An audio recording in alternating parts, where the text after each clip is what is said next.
The balance, there we go, recording is starting, discussing the balance between academic freedom, industrial operations, and in this particular talk, computer security. So yesterday I gave an introduction to CERN, just setting the scene. There's no need that you haven't followed this today, because I will recap this very, very briefly.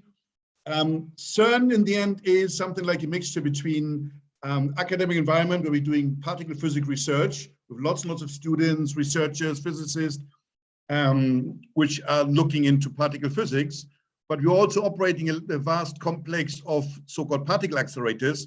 And this means industrial operations, like you see this in a production line at Novartis, BMW, or maybe even at the Canadian light source. So there we got engineers, physicists, and technicians running the show. And I have to find the balance between those two different worlds. And today we will discuss general cybersecurity. And tomorrow I intend to discuss more in depth why control system cybersecurity. I'm sorry for the word, but it sucks. If you are involved in control systems and you have to secure them, honestly, don't go in that direction. There are many, many other directions to go, because it's just problematic. So the overview, I will start very briefly in explaining to you what is my computer security footprint. So what are the IT areas which I have to protect? You look at computer security, it's about prevention, protection, detection, and response. And the first thing you need to know is what you have to protect. Because if you have an apartment and you never figured out that there is a window which is permanently open on the rear, then you can protect your front door as much as you want to, but you still leave a gaping hole at the back door. So you need to understand your security footprint. So I will discuss a little bit what are the IT services CERN is running. Then we will discuss the risks. Who are our adversaries? What are our risk scenarios? And who are the attack vectors to go and get into CERN? And last but not least, then we will look a little bit about countermeasurements. What are our problems and how do we solve them, if we can solve them? And admittedly, sometimes risk acceptance is the only way where you can just go forward, because it's getting too expensive in my environment, and I can't do anything better than just hoping that nothing bad is happening. But we will look at this in a second. So looking at the security footprint, for computer security, I got 4 different areas of operations. What you see here on the picture is the CERN triangle. Everything on the building here, including this globe, this brown dot there, and the side behind. This is all CERN facilities. We got first sector, office computing. So I need to protect everything what is on office network. We will talk about computer center security. This is the picture of our main computer center. We will talk about something we call the worldwide computing grid, which is a network of 150 computer centers, all hooked up together to analyze the data coming out of our accelerators. And here the accelerators, running accelerators, need control system. Control systems nowadays are based on IT technology, so they're all interconnected, and we have to take care of the security of those. So our network, our office network is in principle completely flat. The data center and our wireless and wired networks are more or less on par. We have 75% of the devices, so-called bring your own device, which means that those are the laptops which you're running at home, uncontrolled, with your operating system and your stack of software. Technologically, we get 5 class B IPv4 and 4 IPv6 networks assigned to CERN, and there are many, many more non-routable networks which we have to protect. The network itself has a 160 gigabit backbone. We have a 20 gigabit flat bandwidth to all the offices, and the network itself is consisting out of 5,000 switches, hundreds of routers, and we got a firewall which is nowadays able to take 400 gigabits per second upstream and downstream, another 400 gigabit per second, with something like 6,000 firewall openings. This sounds a lot, but it doesn't matter, because each of those openings has an owner, has a purpose, and has an expiration date. So we're monitoring exactly what's happening on those 6,000 openings. And for me, inventories is what really counts. Having a name behind whom to contact, having a process behind to see whether those openings are still needed. But I might come to this in the future. Talking about the devices, we got 40,000 heterogeneous devices on this network. Any hardware, we're talking about laptops, smartphones, tablets, PCs, old PCs, some control system equipment which are used for testing. We got lathes, 3D printers, other machinery which is not important for operating. So if a 3D printer is going down, it's going down, but it will not do any destruction to our industrial applications. You find any operating system, Windows 10, Windows 7, Windows XP, but also Windows 90 something. And you find any application on those computers, because there's a huge turnover and people coming to CERN site, and you find applications more or less all languages there. We're having at the moment 37,000 user accounts, including their mailboxes with @cern.ch. We are receiving something like 22 million emails per day, and 70% of those emails are more or less rejected directly to be spam. The second area is our computer center. We're running 6 data centers on CERN site, which are used to serve our constituency. We're providing infrastructure, compute and storage for the accelerators and for the experiments, but also for our user community. So here's some pictures. This is one of the aisles where you can see individual servers in small rack-mounted slots. Here you can see the computing farm. Each of the little blue dots is one motherboard, and you can see each enclosing here has 16 motherboards with a number of CPU cores inside. And here you see a picture of the StoreTech tape library, where we store as a backup all our physics data. So in total, we're storing something like 400 petabytes of data on something like 30,000 cartridges. Going back one slide, on disk, we store something like 330 petabyte of data on 100,000 hard disks. And if you look at the server, the processor farm at CERN has something like 500,000 of CPU cores at the hand of our researcher community to do the analysis. So this is more or less basically the computer center. Here are the numbers again. We got in the main computer center 10,000 enclosures, so 10,000 servers running those 500,000 cores and 30,000 virtual machines, which are then providing everything we need. We're providing operating system, Windows or Mac operating systems, antivirus software, but also what you need for an office environment, printing services, the download of office, engineering, HR, finance applications. We have a database on demand server for people who need to have an Oracle, MariaDB or MS SQL databases. We have provisioning systems for versioning and build based on Git, virtualization and container services. I might give another presentation about the mess with container services and the security of those ones. Collaboration tools, running conferences, running meetings, but also running video conferences, webcasts, and similar for video and audio conferencing. For example, next Monday, we are pulling up with Euromedia for a worldwide webcast on the 10th anniversary of the Higgs discovery, and this will then be broadcasted via our computer center. So if you look at web servers, we're running something like 50 central web servers in here, but some of the virtual machines, namely 500 of the virtual machines, are decentral web servers with dedicated applications. In total, we have something like 12,000 websites. CERN.ch/security is one website, and behind you're running about 1.5 million different web pages, and the webcast I mentioned already. Our computer center here is interconnected with 150 more computer centers worldwide for compute. If you can't make anything out of that, it's something like the Instagram for physicists. So the physicists can log into this worldwide LHC, Large Hadron Collider computing grid, to do the analysis. So in principle, instead of asking, give me all the pictures of red Ferrari, they send their code and saying, give me all the collisions taken in April 2022, where there was a certain signature. And this is then processed by this worldwide computer in the tier 0 at CERN. The 0% there is definitely wrong. In the 13 tier 1 computer centers on the 150 tier 2 or tier 3 computer centers. In total, at this very moment, and I checked this morning, we're having something like 300,000 analysis jobs running in parallel on something like 900,000 CPU cores, and the whole storage of the whole system is about 500 petabyte on hard disk and another 500 petabytes on tape. The throughput for the network is 60 gigabyte per second, so this gives us a very, very nice interconnectivity. CERN itself is also providing the general public something which is called an internet exchange point. One of the Swiss peering points are in our computer center, where 20 internet service providers and telecommunication companies are peer the networks, so that your email coming from Orange are being passed over to Swisscom and vice versa. So this is something where we are benefiting from, because this gives CERN a tremendous nice internet connectivity. And here you can see a small film of how the worldwide computing grid is working. You can see in blue new established connections, and in green you can see more or less the already established connections, the exchange of data from CERN into the world of different computer centers. So I mentioned that one. Last but not least, I will not go into detail here. Control system, here's one of our control rooms. You can see the SCADA system, which is displaying the status of one of the experiments. We're running lots and lots of accelerators, referred to yesterday's presentation.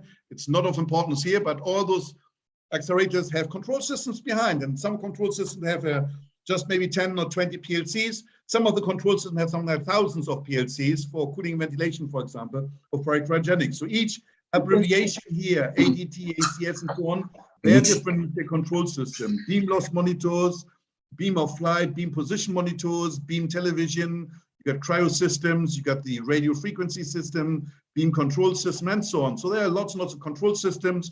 We're having experiments which are then taking pictures out of the collisions we provide in the accelerators. There are zillions of different experiments, and each of the experiments themselves have a control system, have safety systems, and have data acquisition system. And the overall is then locked to safety and facility. So we got access control systems so that nobody's going into forbidden areas at the wrong time, fire alarm systems, oxygen deficiency sensors, radio protection systems, and so on. We got cooling, ventilation, facility management, and the systems used for electricity distribution. So there are zillions of control systems, and tomorrow we will look a little bit more into the pain we have in securing all those control systems, in particular in this mix of industrial and academic environment. So looking at the risks, what are the risks we are facing in terms of computer security? The operational risks, there are financial risk, legal risk, and reputational risks. And think once more, we're talking about the mixture of university environment and industrial. So we're starting with very, very easy. We get lots and lots of students coming in, and the students are coming with their own computer, and some of them are violating copyrights by just running some peer-to-peer software or downloading music from the internet, or even sharing the music with others. So sharing videos with others, this is usually a violation of copyrights, because you might have bought the film for your personal usage, but you're not allowed to share this with others. License infringement is the second problem. We get lots and lots of collaborators coming from certain countries which are still tolerating the abuse of licenses. So they come with their own software base installed on the laptop, but the licenses they're running might be pirated. And in the end, this is what the license owner doesn't see. They just see there's no computer on the CERN network which is using a pirated licenses, and we have to deal with this in terms of computer security. So those are financial and legal risks to CERN. Financial fraud is another risk, CEO fraud, pretending that I am the director general and asking you as an accountant to make a secret transaction just between you and me to Mr. White as a consultant. And that is very, very important, but very secret project, so nobody should know about this. And if our people are not well prepared, they might fall to this and transfer the money. So financial fraud, where people try to extract money via this way, is a risk which we get to us. The second risk is invoicing, compromising the account at CERN, and then issuing invoices in behalf of the CERN to legit payers, but with, for example, some spoofed IBAN bank information, where then the money is going into the wrong hands. Data theft problem for all of us. CERN is mainly not having too much confidential data. The data of the collisions of the accelerator, talking about those 400 to 500 petabytes of data, you can have them. If you want, you can just send me a hard disk of a decent size, and I will give you a copy. I send it back. You just need to give me the money for the posting, and then you can have the 500 petabytes of physics data. And if you want to analyze it yourself, go ahead. If you find the Higgs signal, go ahead and publish. We are really keen on helping you on that one. But we are still having also some personal data. We got people working on CERN side. In total, we got 15,000 people. So we got their personal record, their medical files, their financial information. We got the financial information, contractual information, which we need to protect. Misuse of computer power. You've seen already the worldwide computing grid is something like 1 million CPU cores. The CERN Computer Center itself has 500,000 of CPU cores. With this computing power, you can do lots of cryptocurrency mining. That is brilliant, but this is not the purpose, because we don't want to burn our energy into cryptocurrency mining, but use it for the greater good, understanding what holds the universe together and making physics computing. So we have to protect our assets to legit use of physics analysis, and to block unalleged use of people doing cryptocurrency mining or whatever else. Impersonation, same problem than ours is, if I have your password, I can send emails in your name, I can misuse your computer, I can attack whomever I want to attack, I can extract your data, so I just can pretend to be you, and the same risk is for our people, so we have to protect them, that they do not lose their password the most easiest way. And yes, people are losing the password. It will happen one day or the other to all of us, unless you're not connected to the internet at all. The computer center itself can have another purpose, attacking third parties. The worldwide grid has lots of throughput, so making a denial service attack against, well, the White House or the Canadian light source or anybody else, that can have a very, very bad reputation to CERN. So we have to protect our assets against something happening like this. Defacement, somebody cracking a web page of CERN, one of those 1.5 million web pages, and putting a naked teddy bear on the website of CERN, and this then being spotted by the media might not be the most positive PR which we are looking for. So we'd like to avoid that too. Another problem with CERN is water holing. We are welcoming lots and lots of researchers, also researchers coming from countries whose network is better protected than other countries. Like Iran network is well protected. The Chinese firewall, the big Chinese firewall is more or less protecting China. So those people might come to CERN, infect their computer at CERN, and then bring it back to the home institute. And principally then the home institute is getting compromised via this route, via CERN, might not the best reputation if this is coming out, coming from CERN. And then we got sabotage and we got espionage as additional risks, which are more risk for the operations of our organization. So let's look at our attack vectors. Who is attacking CERN? And I think this is no secret, and I hope you don't believe that this is a secret, that like any other company, organization, university, CERN is under permanent attack.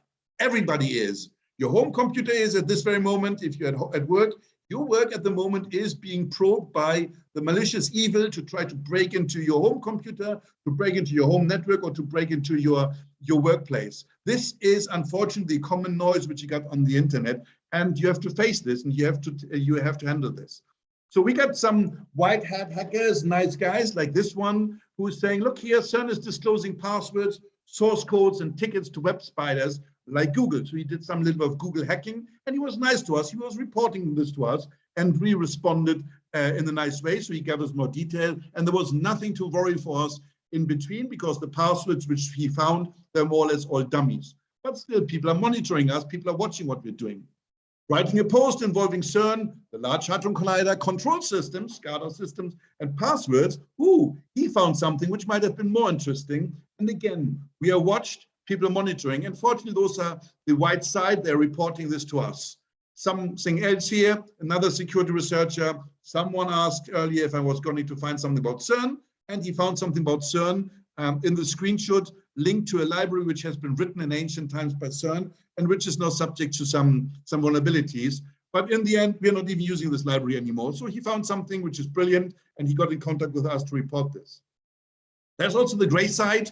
Some journalists saying, look here, 3 clicks and we are in the CERN private website, which is utterly bullshit, but this is how they perceive this. They thought they are on the webpage, which is an internal private website, but we are really public with our information. If you browse CERN, you might find network diagrams, you might find the CPU load in our computer center, because we have to show this to our physics community, to our physicist community, to figure out where they can set the job in the most optimal way.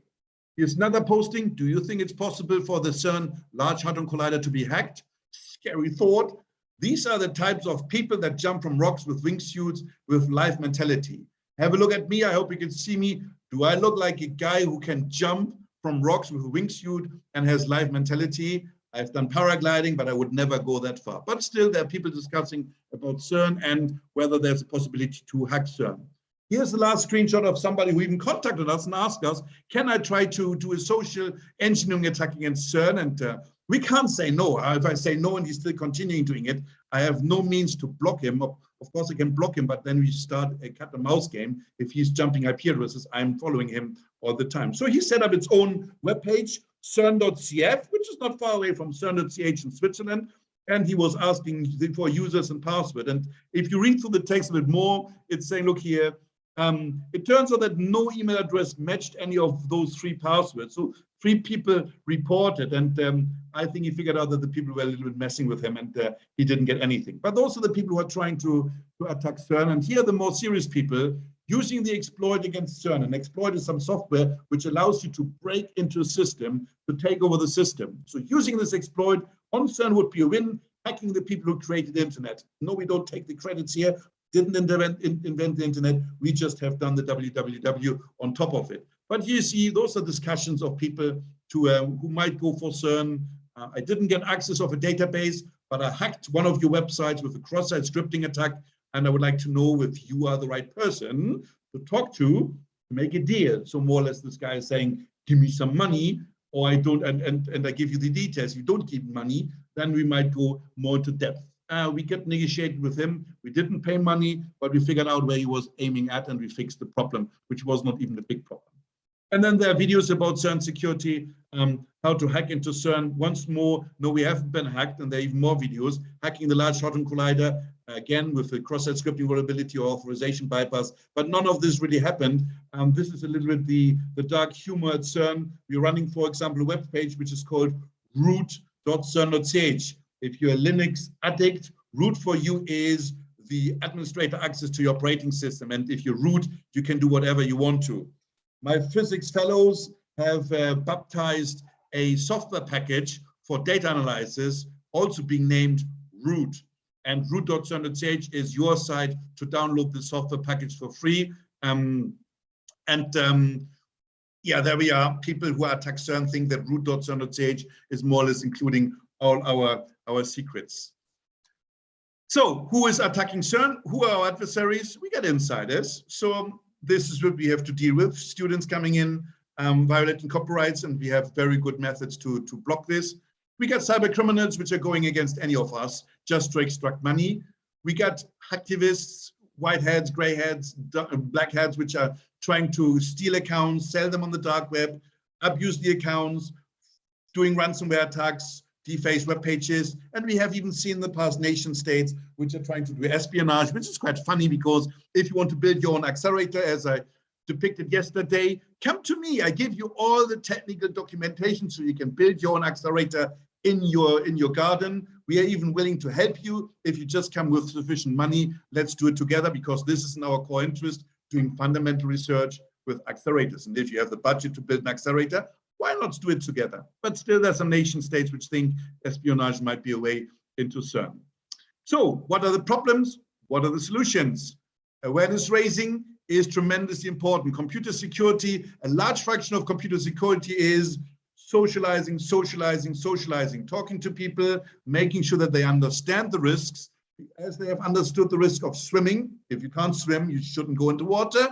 If you're crossing a road, if you have done no traffic teaching in school, then you might be hit by a car, and particularly if you're coming to London, where the cars are driving on the wrong side, or in Australia or somewhere else. So this is where you do awareness raising with your kids. You teach your kids to swim, you teach your kids to cross the road and looking left, right, left. Hopefully you did.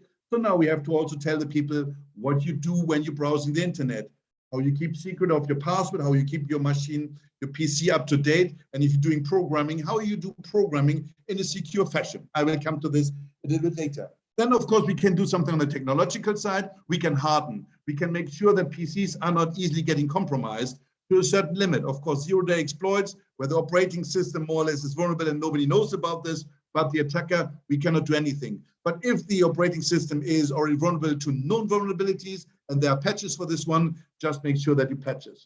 The biggest win in the past we killed Adobe Reader. We removed Adobe Reader from all our PCs, and we installed an alternative product, which is much, much less targeted. I'm not saying it is not vulnerable. I'm just saying is people are not interested in this one.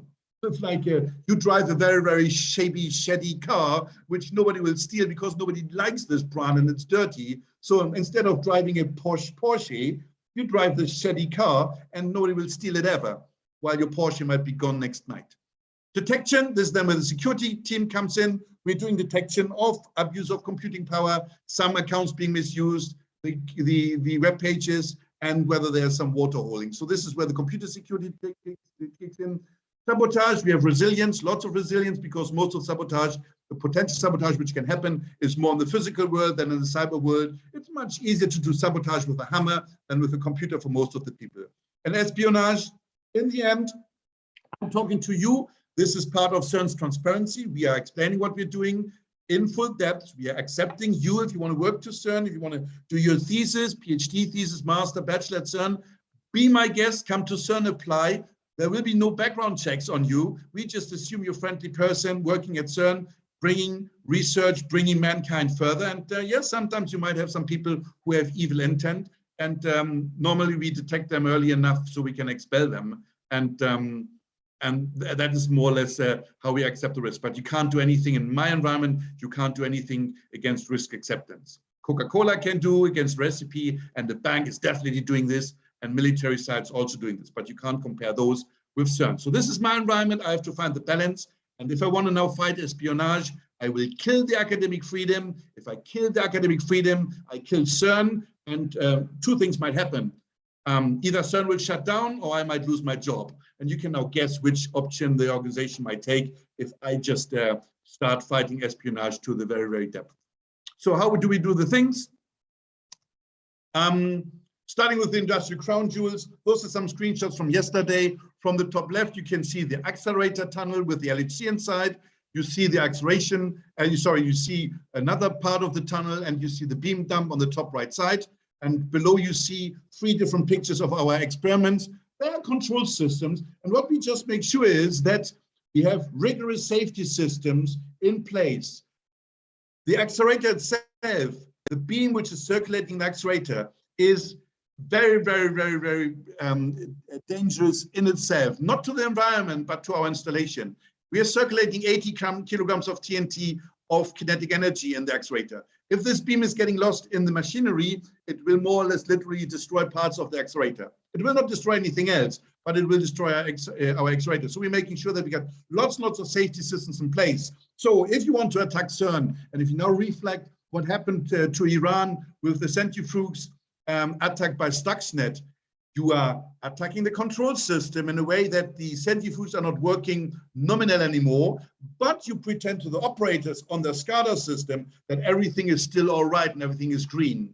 So for CERN, it means if you want to now bring down the accelerator, you have to find a spot in all the safety systems where the beam is starting to do destruction, while the operators think everything is green.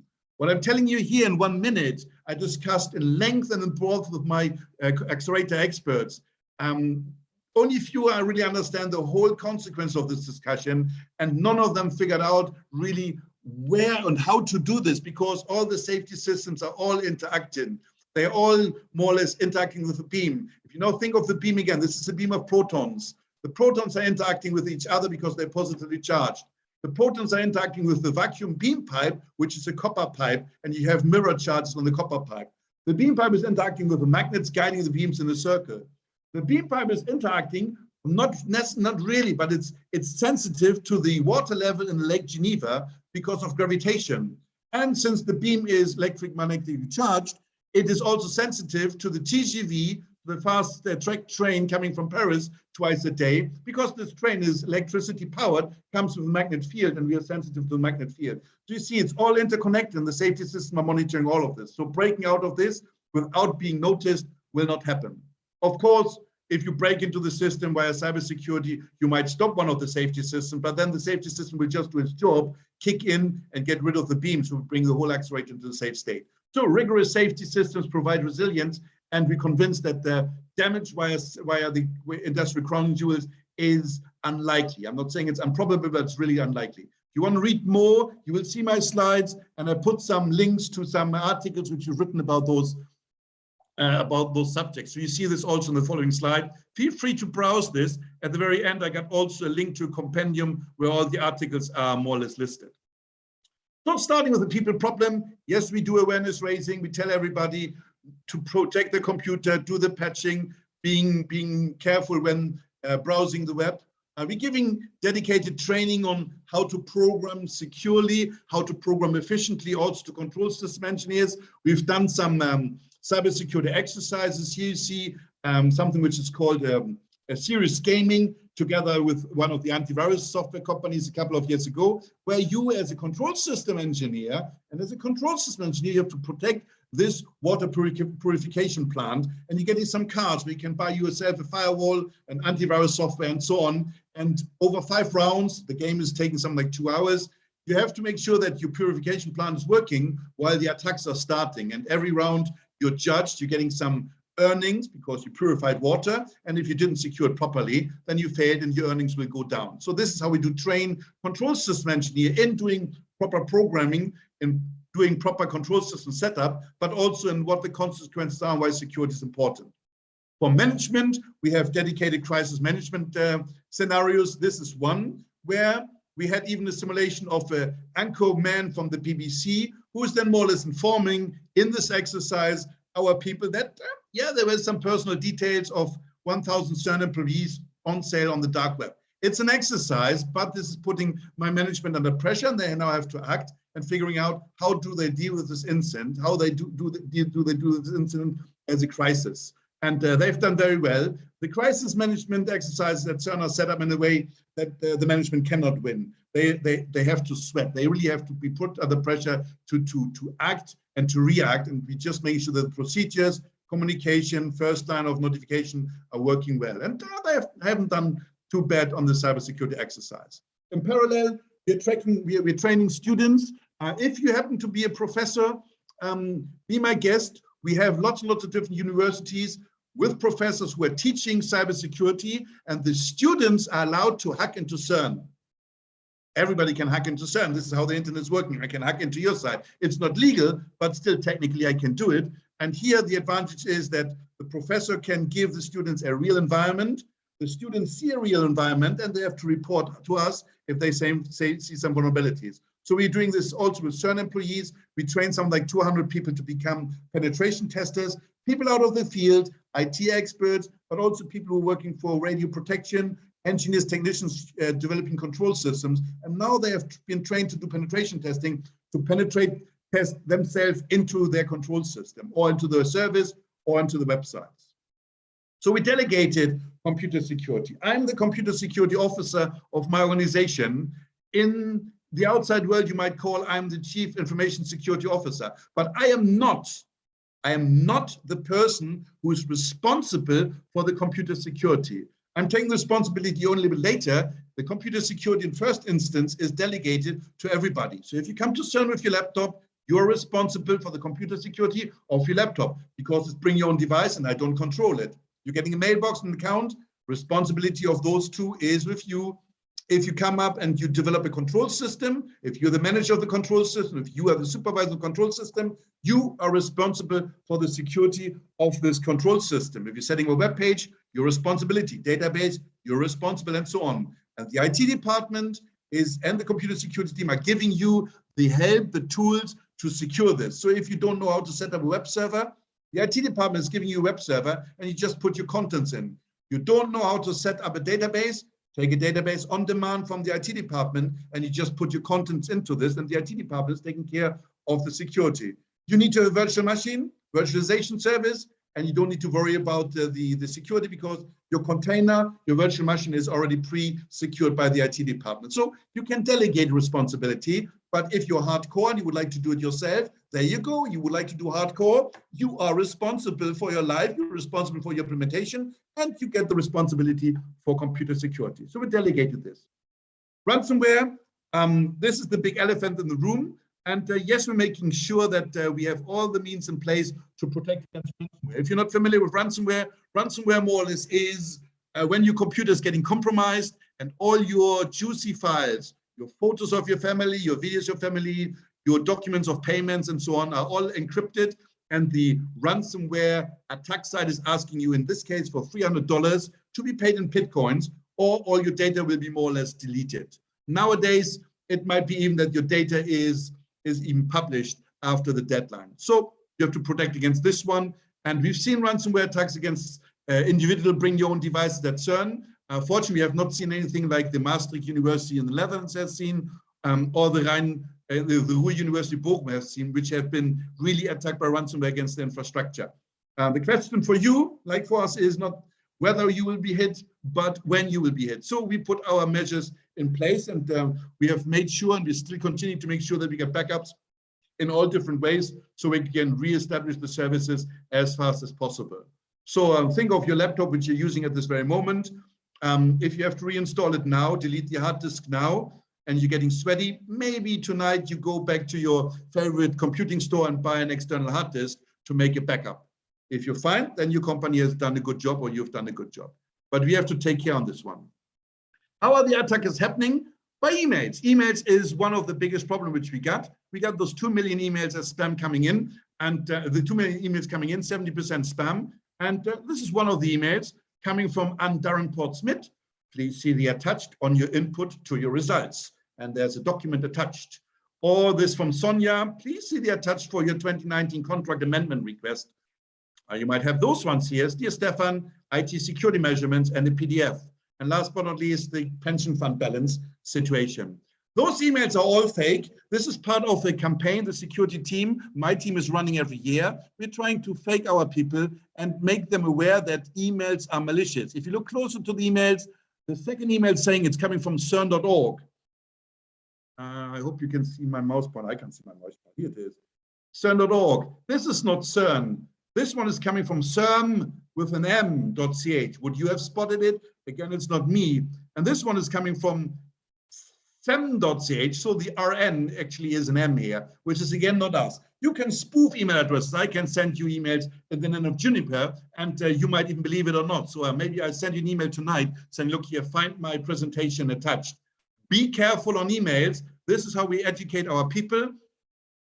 The attachment can be opened, but you have to make an effort because there is still some potential security concern. You have to allow this. Do you want to continue? Yes, yes, yes, yes, yes. And the same for the PDFs. Do you want to open this web page? Yes, yes, yes. We are all more or less with the internet. We're all trained by our computing mouse to click whatever, everything what has a web link, and people are opening this.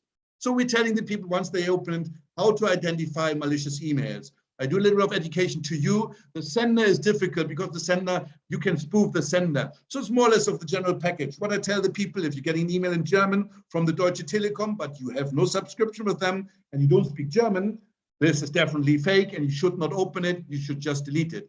If you are just got divorced and you get a love email from your ex, maybe you should question once more whether this is really realistic, and maybe you should just delete the email.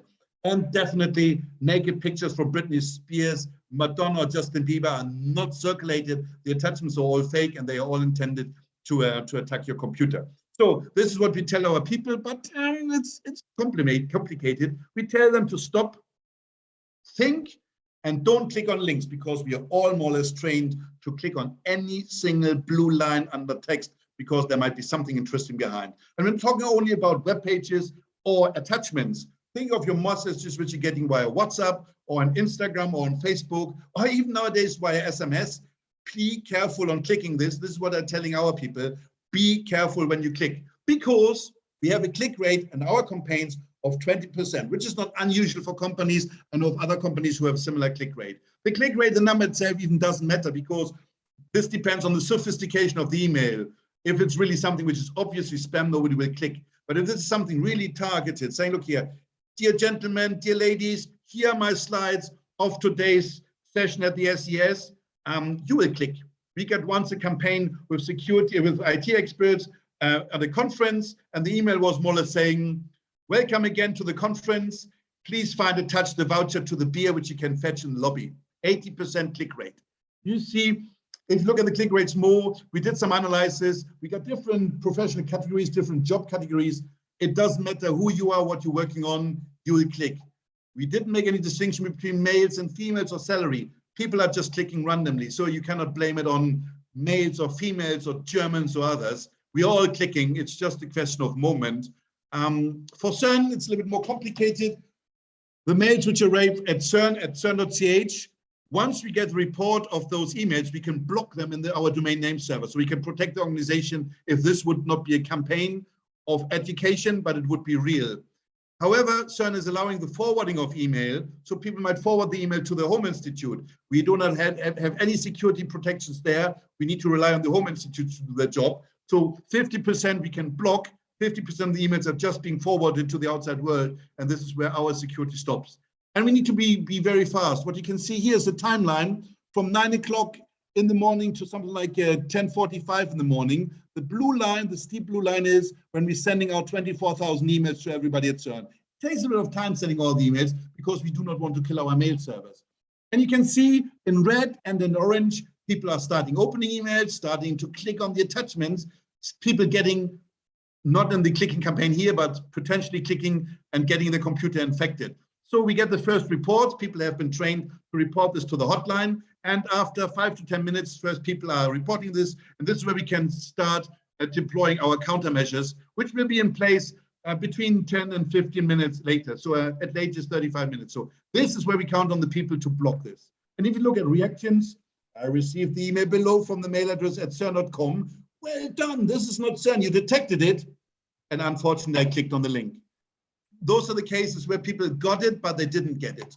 We got people saying, look here, this seems to be a very well done phishing email using the name of CERN Department IT, and we should issue warning, which we usually do if this is really something which is sophisticated. Some are even dissecting the email, telling you the sender email address is wrong, and the hyperlink is wrong, and the contents is odd. So here's a guy who has done very, very well. Here's the best one I ever got. Quick question there, Dr. Lüders. Give me just a second for this one. I didn't click, but I forwarded to a colleague, and he clicked to see the page. Who needs to have enemies if you get colleagues and friends like this one? Let's go for the question. Quick question. You mentioned that there is around 20% or so that will click on these emails, and it takes some time to send out warning messages to people. When you send out warning messages, do you target those who are most have been shown to be most likely to click on emails and malicious emails in the past? Do you prioritize those warning messages to them, or do you just send it out in alphabetical order or some such? At this very moment, we do bulk. We send it every year to everybody.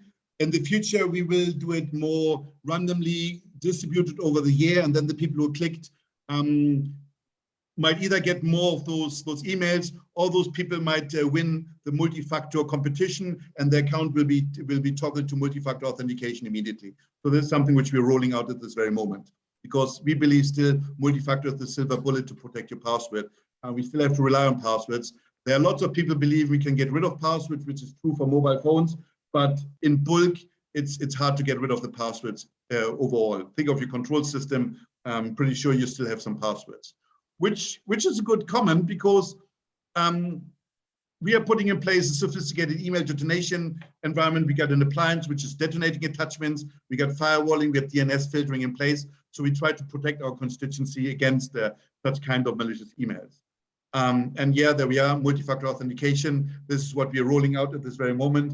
And people who clicked and who are part of the 20%, they won a Prime VIP ticket for multi-factor authentication, and they are migrated first.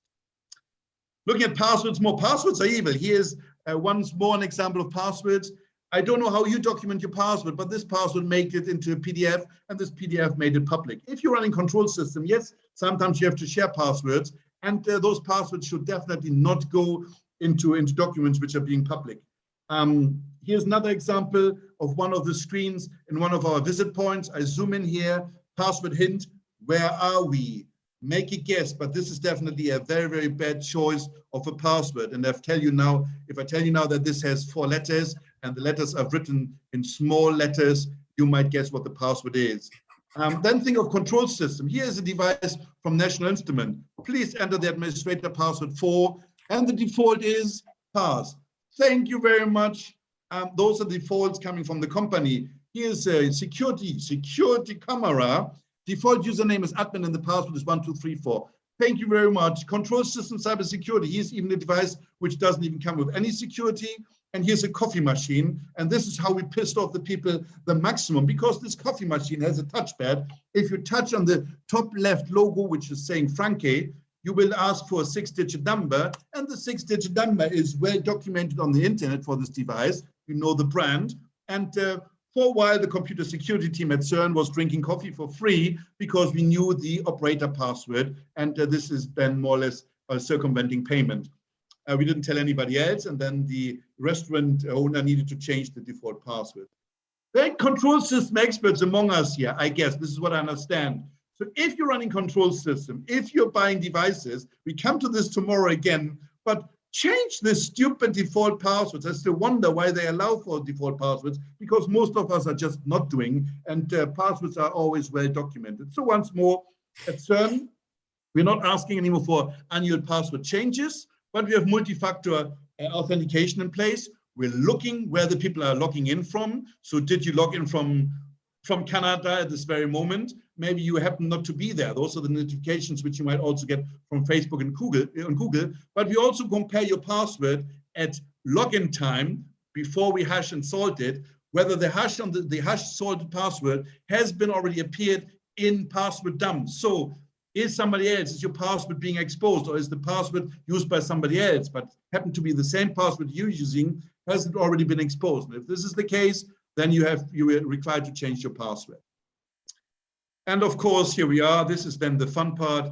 We are chasing vendors to kill the defaults. And maybe you join me in this game. And if you have devices where the default cannot be changed or doesn't come with any security, contact your vendor, tell them that you would like to have the devices more secure. But this is why control system cybersecurity sucks, and we'll talk about this more. We got lots and lots of programmers. Programmers are very, very creative. The programmers are also interested in having and showing their code on Pastebin, but also in GitLab, GitHub, and on Git itself.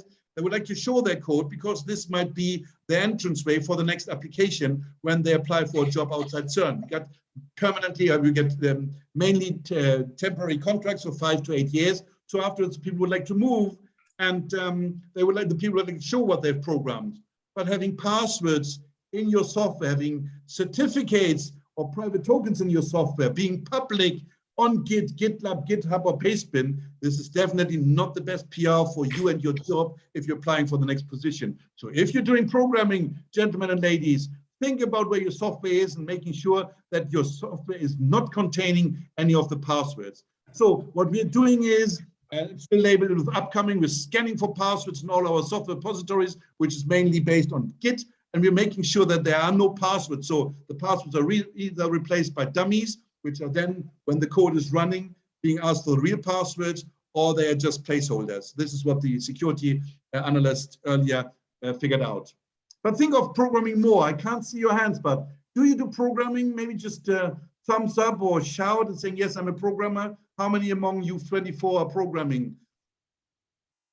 We get at least Junipers. So thank you very much, Robin. So we are two, but think about programming. How do you do programming nowadays? You don't program from scratch. You import libraries from the internet. Nowadays, you even import virtual machines from the internet or containers with full-blown web servers inside. You import this, but technically you have no clue what you're importing. So you might end up with some software downloaded from GitHub with malicious backdoor. Or here's another example of software downloaded via NPM, which is a package manager, which is automatically downloading the most recent version. And what you're getting is a backdoor. So when you're doing development and you're doing updates automatically, now we need to be afraid of supply chain attacks where the attackers are not attacking us, but they are attacking a third party, some software on the internet, some open source like Log4j, and then it's just inherited by our software. Funnily, there's even a research done earlier last year by a Swiss security analyst who was figuring out that a certain installation scheme like pip is always looking for the most recent version of your package. If your package is called Stefan 1 in your company, but he is now publishing, the security researcher is publishing Stefan 2, the Stefan version 2 on the internet, pip will take version 2 from him, and if he has now put a backdoor inside, burned you are, gone you are, your system is pawned. So this is how you can lose very, very easily your programming chain. Yay, supplier attacks, Robbins. Yes, there we go. Don't know how you program, but definitely we all do this. We all import software from outside, and it's very, very hard to keep track of whether the software is secured. So for us, we're now starting with using tools for controlling the importation of external software. But nowadays, we also need to take care on virtual machines and on containers. So there are tools like Nexus or Harbor with which you can analyze your software which you import before you roll it out into the field. And you can even start forbidding importation of certain sources of certain web pages because they might not be trusted from the computer security point of view. We talk about cross-site scripting. Here's the very old CERN phone book. The input field here, you can put my name, get my telephone number, but in ancient time, you can also put some JavaScript alert. This is prone to cross-site scripting, which is more or less popping up just a window with the text. But of course, you can execute any random JavaScript because this stupid website was not sanitizing the input when being given. I'm not aware of any name which has bigger or smaller signs or brackets inside. You filter this out and the code will not execute. So this is cross-site scripting. This is cross-site scripting, and more cross-site scripting. No, that one wasn't. But we get lots of scanning which we're doing. Those are blunders from the past. Nowadays, you're running a tool like Harbor, which is analyzing containers and virtual machines for vulnerabilities. And here you see one example where we get 24 critical vulnerabilities which we have to fix before we can use the software really in operation. So once more, we're scanning for weaknesses. We're scanning all our 1.5 million web pages once a month. All the 15,000 websites are scanned again and again and again to identify weaknesses. And where we don't spot it, we get our students of the White Hat Challenge program, which might find those weaknesses. But again, weaknesses are everywhere. Our environment is much too dynamic that we cannot avoid them, but we're trying to find them before the evil side is finding them. Protected, just a picture of our firewall. This is our Palo Alto firewall, which is something like in this configuration, not yet, but in the final configuration, it's taking 400 gigabit per second upstream, and it's also getting 400 gigabit per second downstream. And we're analyzing all the traffic online with our intrusion detection systems. I come to this on the next slide. And for mails, we have another appliance where we're quarantining emails. So every email which has an attachment is being fiddled through this appliance, where the appliance is then opening up, spawning up a couple of different operating systems, simulating user interactivity to see whether your attachment is exploding, so it's malicious and doing some manipulation or calling back to a command control server, or whether this is completely Bayesian and not doing anything, if it's a nice one, and then we deliver the email to the end user. So this is our high performance sophisticated appliances, and you can find more details under the link. The most complex slide is this one, and I'm coming to a close. This is our Security Operations Center. Just in brief, from the left side, we are ingesting about 5 terabytes of security relevant information per day. We're looking at the network traffic. We're looking who's connecting at which time to which source. We're looking at our computer centers, who is running which executable, which commands are being typed in the interactive clusters, what is the network connectivity. We're looking at the Active Directory and the Kerberos realm, who is logging in with which token, singlet sign-on, where do you log in from. We're looking at the web logs. Are you being scanned for cross-site scripting? We're looking at the DNS logs. Are you resolving to a malicious domain? And we're comparing everything to our intelligence, which is managed by something, an open source tool, which is called MISP, the Malware Information Sharing Platform, here in top in red, which is containing tens, if not hundreds of thousands of so-called indicators of compromise, names of malicious domains, malicious IP addresses, hashes of malicious files, and we can online compare this with our logs. And if we see this, we come to the next step. We report this to the owner of the device. So if you come to CERN with your laptop, we will see your network traffic. If your network traffic is being identified to connect to something which is evil and we didn't block it because we were not sure enough, because it's a false positive, it might be a subject to false positive, we report it to you and tell you, dear Stefan, your laptop on the CERN network has contacted this and this malicious IP address, please verify. The middle part, we keep all the data in Elasticsearch and on HDFS for 13 months. This is then used for the security team if we do have to do incident response. And this means we have something like 1 petabyte of data. Here's the screenshot which you're getting. You're getting a link from us telling you a network security scan has detected that your machine, your PC, has contacted the malicious domain press.sslproviders.net. And since you're responsible, you can now say, that was my activity, it is legitimate, or I found an application which was malicious, I have no idea, I need some help, and so on. So it's all there because remember once more, your computer, your responsibility, your security problem, you have to fix it, and the security team can be contacted in case you need help. So we're deeply digesting, analyzing, and acting on 5 terabytes of security data. In total over the year, we got 1 petabyte of data stored, and we're peering up with the high energy physics community and the academic communities in incident response. Because network is very important, so we got lots and lots of network ties with the US and Canada via the REN-ISAC. This is the research and education network, information exchange and cybersecurity. We have the same with the Swiss universities via Switch, but we also with interlinked with the Chinese Security Federation, for example, and many others. Networking in security is tremendously important. Since we're based in Geneva, I'm meeting regularly with the security officers of the Global Fund, the Red Cross, the Federation of Red Cross, the ITU, the UN, the WHO, WIPO, and other international organizations. So we exchange what is happening on their side, what's happening on my side, how do you do protection, what works, what doesn't work, because communication is tremendously important.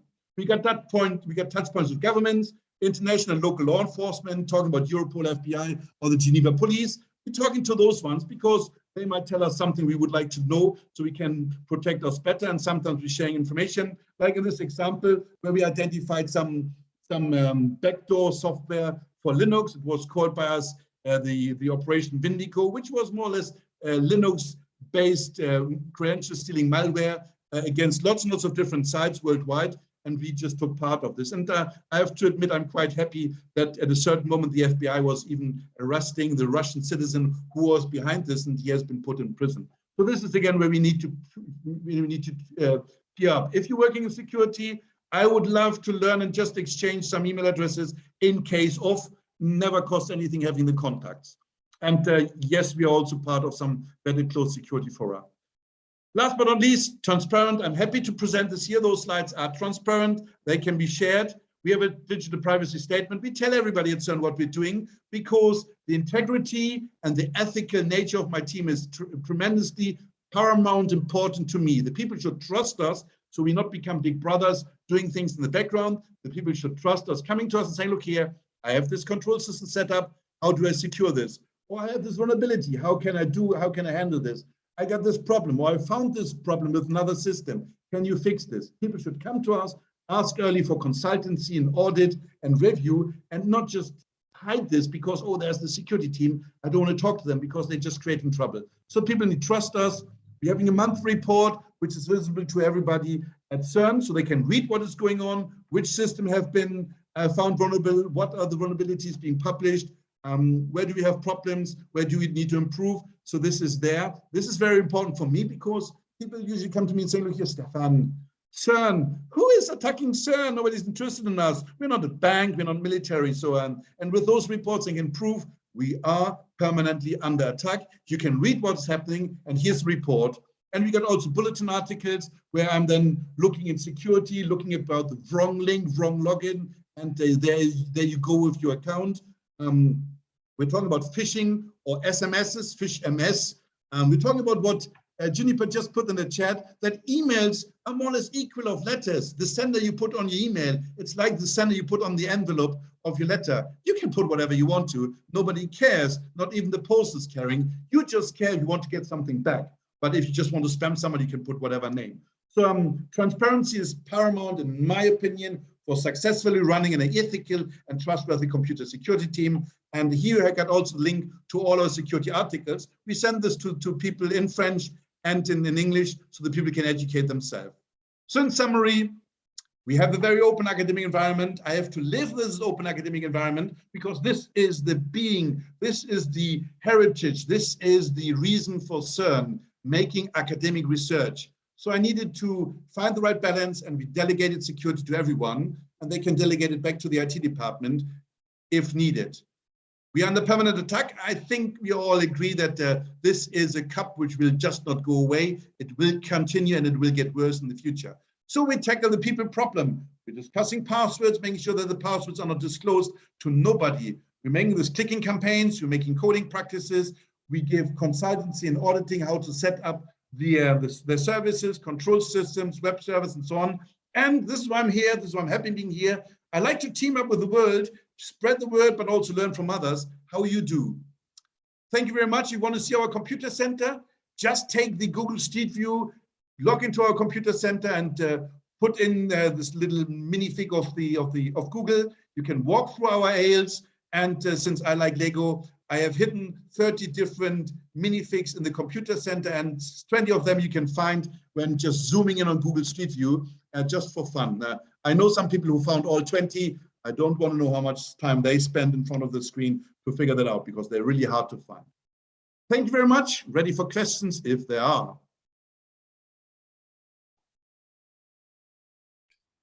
Well, thank you very much, Dr. Lüders. This is just as informative as I thought it would be. So first of all, I'd like everybody to join me in a round of applause.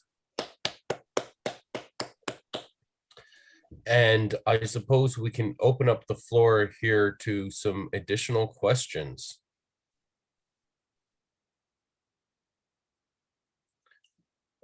Well, maybe while people are compiling their questions, I'll ask a few that I have jotted down. Which mail servers are you using? So until today, we're using Exchange, Microsoft Exchange on-prem. We moved in between also to an open source solution, which is based on Dovecot, which is scaling well. But in the end, we might end up with Exchange on Microsoft in the cloud, augmented in security by a FireEye quarantining appliance in between, because we are not, we are really struggling with spam at the moment. The spam filtering on Microsoft are doing well, but we need to complement this with some additional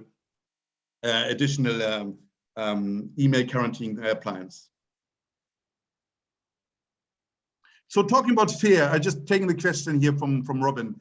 FEAR has been developed by the Parisian Crédit, I think Crédit Lyonnais, which is a bank in France.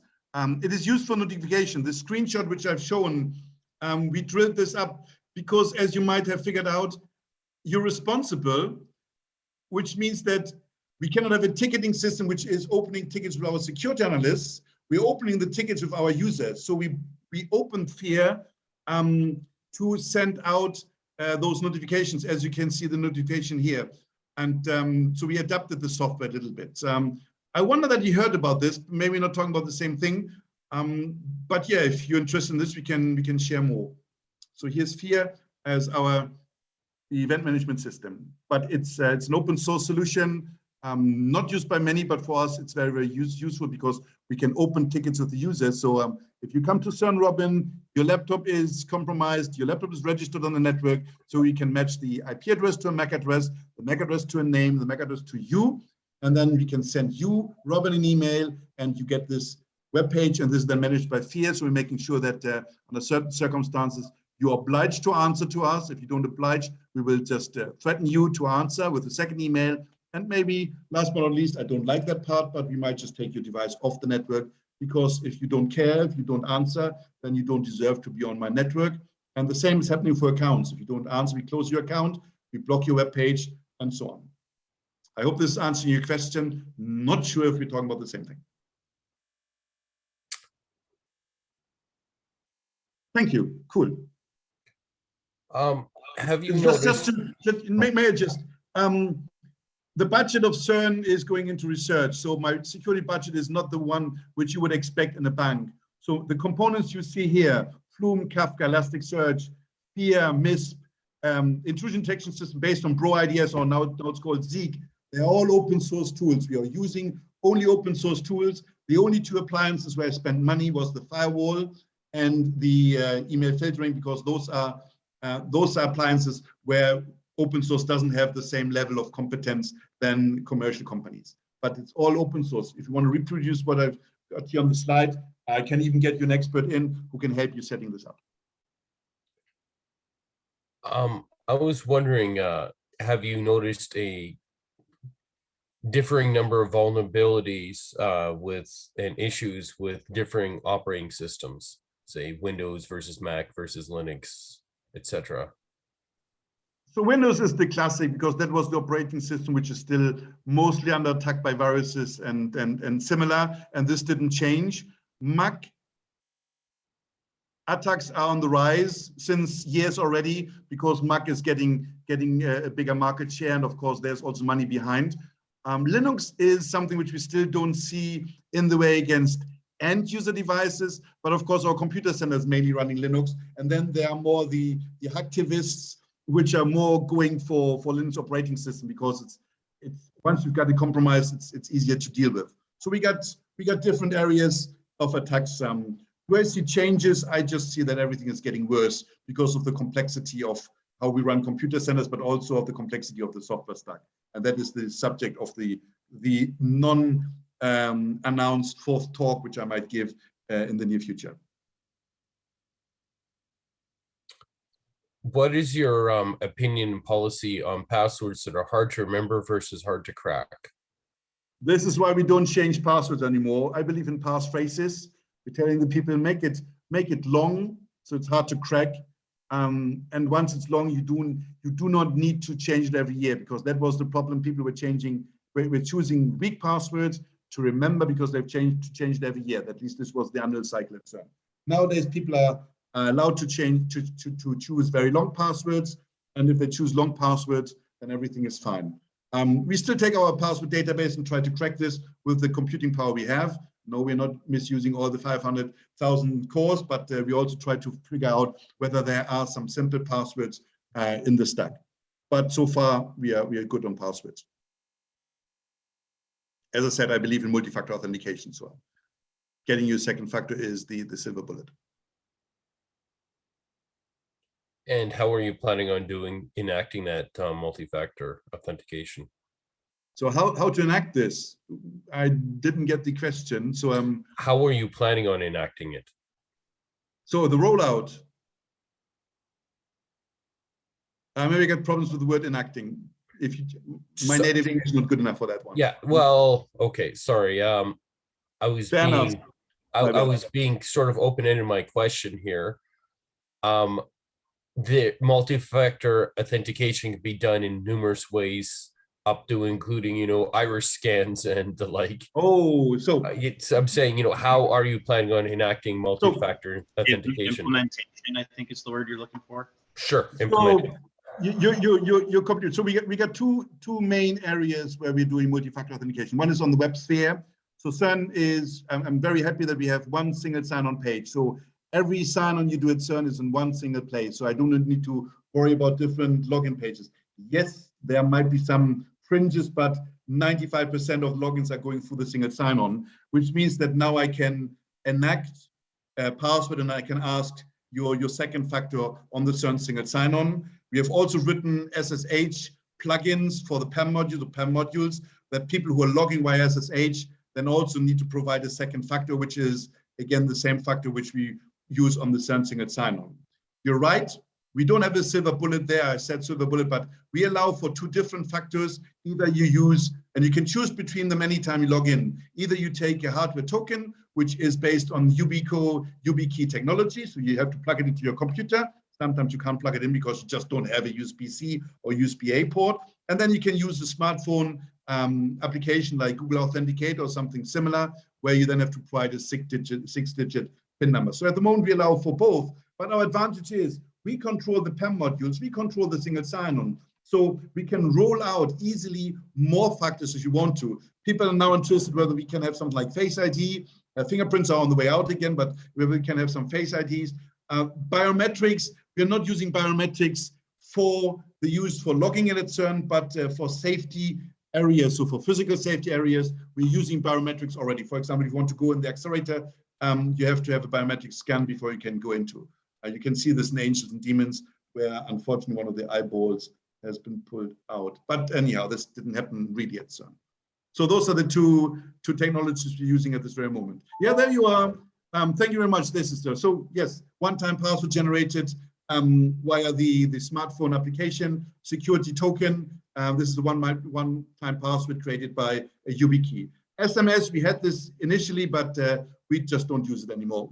NIST is considering this not to be secure enough, and for us, our user community is happy with OTP and with the security key. So that's working fine for us.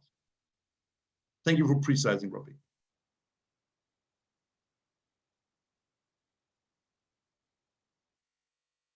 More questions?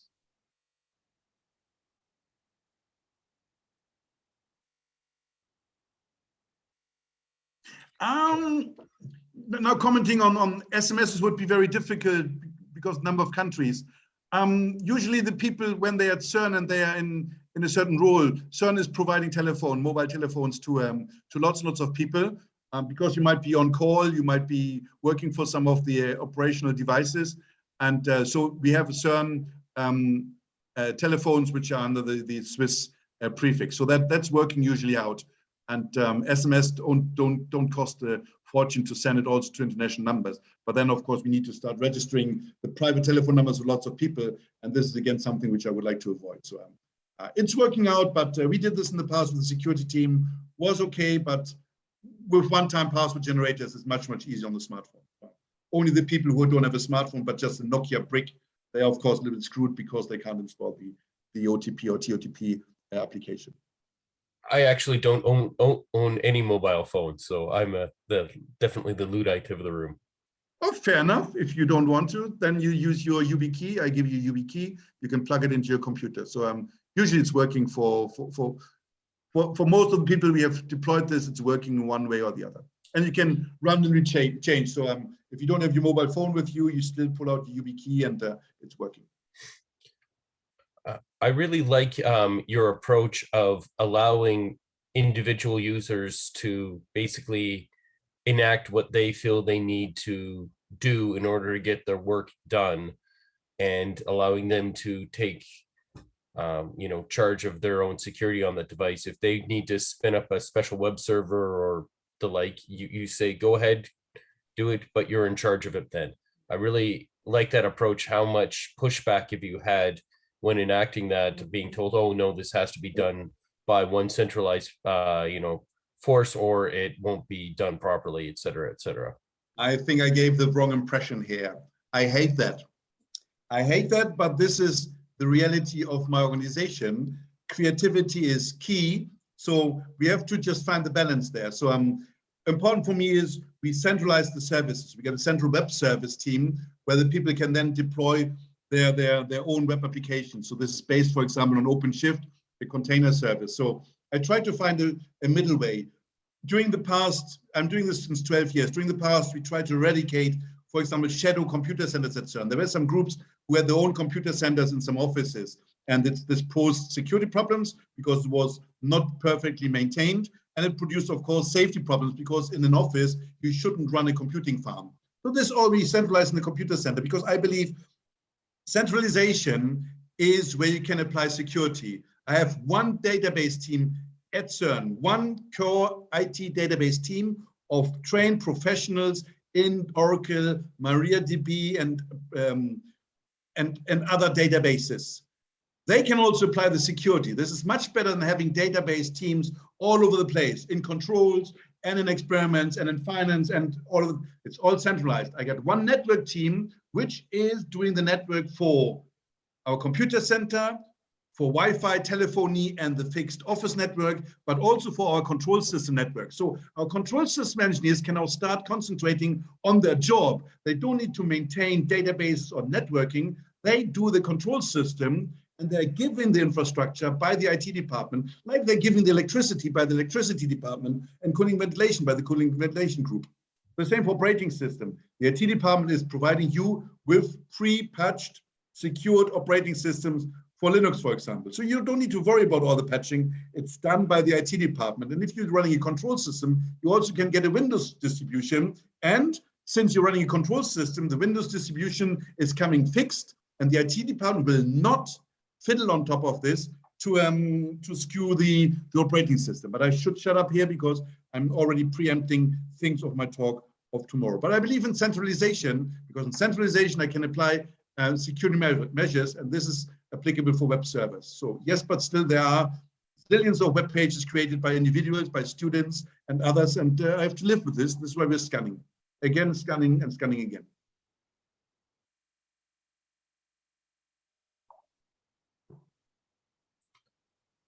All right. If there are no more questions, I think we can give Dr. Lüders then another round of applause and close out this session.